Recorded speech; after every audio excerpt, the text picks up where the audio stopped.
first one, we got Texas and Ohio State, two just powerhouse programs, kind of play very different style of football right now. So many storylines that I just am so captivated by.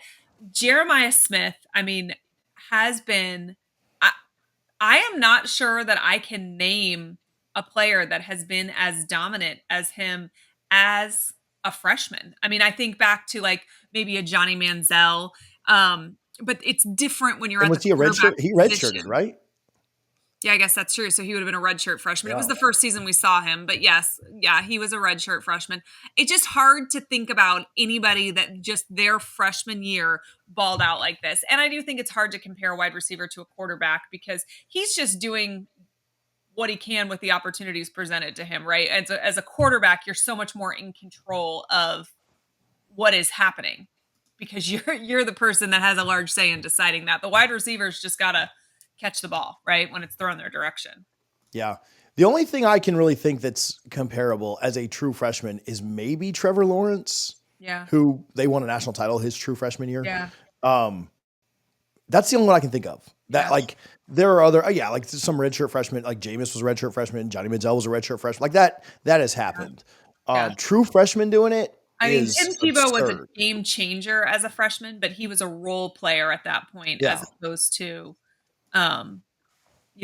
being as dominant. I mean, Jeremiah Smith's on the field pretty much every down their offense is on the field, which rightfully so. It's so wild to listen to so many pundits say if he was going in the draft this year as a true freshman, he would be the number one pick overall, or that he would be wide receiver one on pretty much any NFL roster. And that is just wide receiver is in particular. I mean, most positions in college football, but I feel like wide receiver in particular is one that you just develop over time. So it almost feels unfair to think he's got to play 2 more years of football. What is Jeremiah Smith 3.0 going to look like in 2 years? Like that's almost scary to think about. Yeah, he's probably going to be going for his second Heisman in 2 years. That's probably what he's going to be doing. And I worry about, from the Texas point of things, like I worry about them being able to stop him. They weren't able to stop Clemson's wide receivers, which no shot at Clemson's wide receivers. But not Jeremiah Smith. Nobody is Jeremiah Smith. Yeah, they struggled at times against Arizona State doing some things. Like Scatterboo had a really nice long reception. And so I think Texas, that's always been the biggest question about Texas defense to me is how do they slow that down? How do they stop him?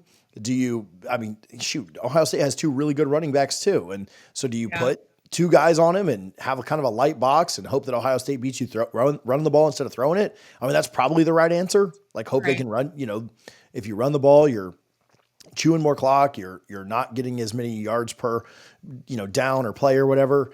I think that's the answer is you got to hope that they can beat you at running the game. Because if they're throwing it a bunch, I worry about Texas defense being able to stop them. Yeah. I mean, and it feels like Ohio State's going to be able to put up a lot of points, but another key battle. So it's basically, if we're talking about our battles in this game, one of them is Jeremiah Smith against Texas, right? Texas's defense. But another one that I think is interesting is Will Howard versus Quinn Ewers. I think Howard has been, I don't want to say disrespected this year because that's probably not fair, but I think maybe was a little bit undersold going into this season. I think maybe like counted out a little bit. And not that I think he's just viewed as like a serviceable quarterback as opposed to a real quarterback talent, which I think he's proven himself to be, particularly towards the end of the season. And then Quinn, this is somebody who was, a preseason Heisman, name, right? Yeah. That was floated around a lot. And I feel like he has had very much an up and down year. And it doesn't help to have Arch Manning chomping at the bit right behind you because fans have even less of a fuse for any nonsense when they got a Manning waiting in the wings. And I think that makes it complicated. He also was a little bit banged up this year. But what do you make of the Will Howard, Quinn Ewers, quarterback battle here? When and I'm not going to quote this directly just because I can't remember exactly what he said, but I had Zach Smith on, wide receiver coach at Florida and then obviously at Ohio State too. And I asked him in the offseason, like, okay, we talked Jeremiah Smith, we talked the running backs, we talked the defense, we talked the O-line. They were really confident about everything. And I said, but the key that makes the engine go is Will Howard. What are the thoughts there? Like, can you be honest about that? And he said, again, this is not a direct quote. I would need to go back and listen. He said something like they're scared shitless. Like that was the gist of like, we don't know. Like there are good days and bad days. Yeah. And I mean, you even look at like, he certainly played well through the year at times, but against Michigan, he was 19 of 33, like under a 60. It was one of his lowest completion percentages. He had 2 picks, one of them detrimental in the red zone. Like he was not great. And I think coming into the playoffs, if you looked at all the teams that you thought could actually win, right? Not necessarily SMU or Indiana or even Clemson, which Clemson actually would be in this, just from a quarterback standpoint. He was probably the quarterback you were like the most concerned about outside of a backup playing, right? Like outside of, Georgia not having their starter. He was the one you were like, he's kind of the, is he going to win a quarterback battle? And he's been the best quarterback in the playoffs. Now, again, it's nice to have the talent that he does at wide receiver, but you still got to put it on the guys. Wasn't good enough to let him on the stage, but Yeah. So, I mean, Howard's been phenomenal against 2 really good defenses. Like we talked about how good Tennessee's defense was. We talked about how good Oregon's probably got one of the best secondaries that was in the playoffs. And he's been phenomenal. And Quinn has, I don't know, he's made plays when he's needed to, right? Like I'm not trying to crap on Quinn at all. But I mean, she tweets and stuff about like they're calling for Manning like during the game, in the playoffs. Like he's not, I don't think, lived up to expectations. And that, I don't know, if there's a quarterback battle here, the way that they've played through, 16 quarters combined, 16 quarters combined. Math's a little off, but then I think it's got to lean Howard's way. And if they get down by 10 points, if he has an interception or 2 in the first, like, do they go to Manning? I mean, I don't know. I don't know that changes anything, right? Like, I don't know that bringing not Manning necessarily, but if they don't go to Manning, which I don't think that they would, think about how loud the noise is going to be towards Sark if they lose and they didn't go to him, and that's what the fans were clamoring for. And they had a chance, Yeah. So, excuse me, I lean Will Howard there, and not even like, I've got to think about it. Like Will Howard's the quarterback that's playing better right now. Yeah. And he's going, we mentioned the secondaries. Texas' secondary is a big question mark to me in this. And Ohio State's Ohio State probably has the best secondary left in the country. And so, it makes it even tougher there.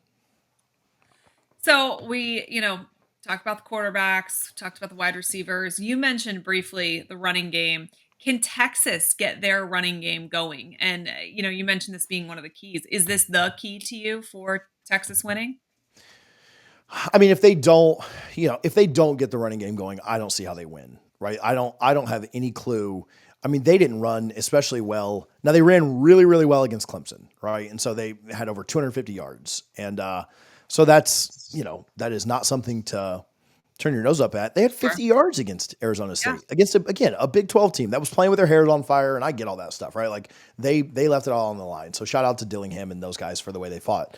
But if they don't run well against Ohio State, they will not win the game. Like I don't see Quinn going for 350 yards and keeping up with Ohio State's offense, which I do think is very balanced. As much love as Jeremiah Smith and those guys get, Ibaka and all those guys, I think that the running backs, Henderson, I just think if Texas doesn't get the running game going, I don't see how they could even be competitive in this game, let alone win.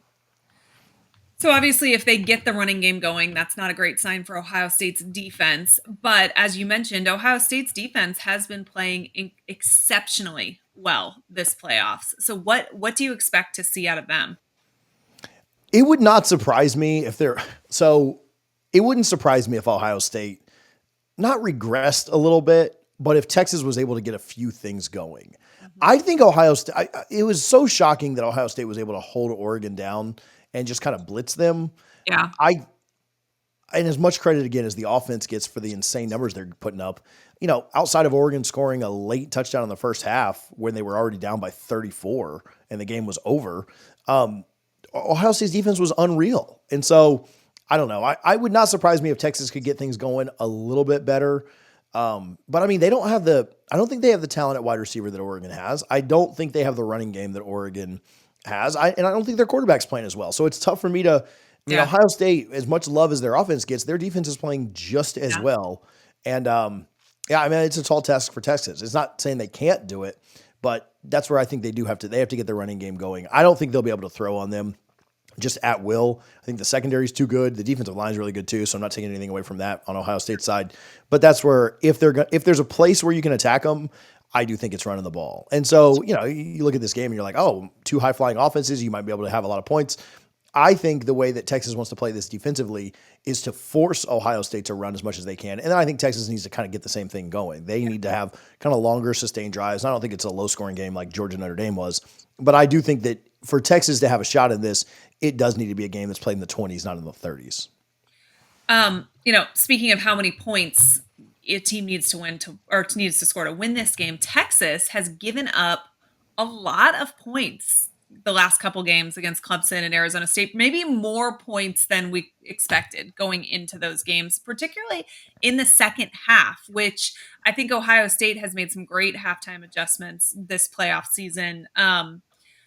So what's the magic number there? You say it's in the 20s. What's the magic number? Clemson or Texas holds Ohio State to this, and they probably win the game. I don't know that I would even say probably win the game, but like has a chance to. But if they hold them under 24, I think they'll be fine, right? But even then, Ohio State hasn't let anybody score that yet, so I'm not that confident in it. But if they can hold them under 24, then I think it'll be competitive. If Ohio State gets around 28 or 30, then I think it's going to be pretty tough for Texas to keep up with that. Fluke plays, turnover, special teams that you love, like all of that can be a very good equalizer. And you can, Notre Dame scored 17 points in about a minute and a half of game time because of turnovers and special teams. Yeah. And so, there is a path where you could score a lot of points in a bunch. But if things play out and you don't have massive turnovers or massive swings of, the ball going this way or that way, then I think they 24 would be my number. They give up 14 points to Clemson in the second half, which isn't a ton. Not trying to down there, but Clemson also got down in the red zone a couple of times and couldn't score. They got stopped on a 4th and 1 at the goal line. So they were give up 14, but they almost gave up 21. The thing with Ohio State though is Ohio State gets up on what they've done so far this year in the playoffs. They've gotten up on people so fast, and they've scored so many points in the first half. The second half just have not been competitive, and so if Texas is in a point where they get down by 10 or 17. And they don't have the ball, and how can they get the running game going if they're down by 17 points? And so that's where so you talk about 24 points would be kind of my number to where they can keep it competitive, but they need to hold Ohio State under 17 in the first half, which is a tall task, right? Like nobody's done that. Well, particularly for Texas's secondary, which has really been a big question mark. Yeah, and like we talked about with Clemson, like Clemson's wide receivers are really good and really talented. And they've got some true freshmen, TJ Morgan, alma mater there. But, and Wesco is really good. They've got some really good weapons. And I do think that as good as Will Howard's playing, Cade Klubnik is better. Like Cade Klubnik's a really good quarterback and could be one of the first couple taken next year in the draft. But still, if you're giving that up to those guys, just wait for Friday night because there's a lot better ones coming. All right. So listen, we've talked, about Ohio State and Texas and what they need to do to win this game. Let's talk a little bit bigger picture for a minute. How much does the Southeastern Conference need Texas to play well in this game? I'm going to turn that one back on you. I've got an answer on this, but I want to see what you think. We'll talk more big picture SEC stuff later too. And we may even kind of revisit this question there too. But what are your thoughts on that? So I think the SEC needs Texas to perform well. I think I have a couple thoughts here. I think in the NIL era, more teams are competitive in all of the big conferences, but certainly in the SEC, because if the South has a lot of money that people are willing to blow on football, whether you're at South Carolina or Missouri or Georgia or Alabama, everybody thinks their team has a legitimate shot as long as they pour some money in it. And as a result, I think we are seeing really competitive teams across the board, but it may potentially have weakened maybe the top of the conference a tick. I still think it is absolutely the strongest conference top to bottom, no question. And I think any of these top teams running these SEC schedules we wouldn't have an undefeated Oregon. We wouldn't have, I think they would get banged up through the course of the season. But I think maybe, and I think maybe not just NIL. I think you can look at like Saban leaving Alabama. So maybe they've taken a step back. They lost a lot of talent last year, whatever. Um, so I just think there's a little bit more parity in this conference, and that maybe the very top isn't quite as strong as it's been in previous years.